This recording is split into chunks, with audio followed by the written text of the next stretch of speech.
Slide step. Segui i movimenti in slow motion.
Ora un poco più velocemente.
Ancora un po' più veloce.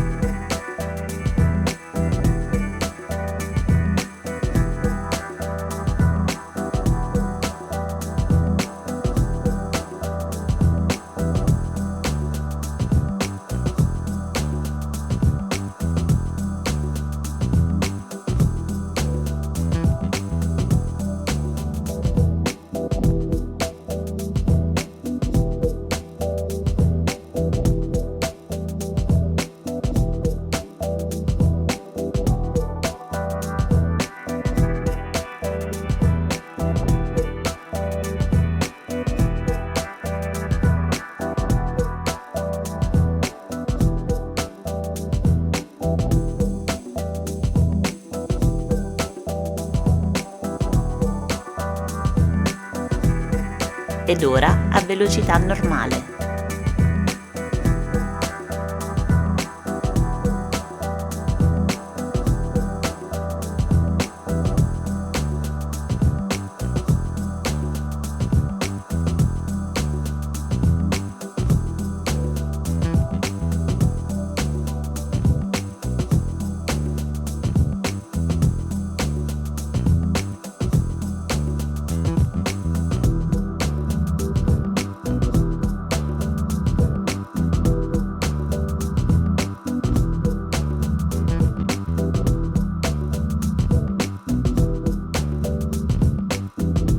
Ok, fatto. Ripeti questo tutorial fino a quando non sarai in grado di seguire i movimenti correttamente. Quando sei pronto, passa al prossimo tutorial. Ora, se ti va, metti un mi piace, iscriviti ed attiva la campanella per non perdere nuovi video. Se ti piace il nostro progetto, prova il nostro programma di allenamento completo oppure scarica le nostre app.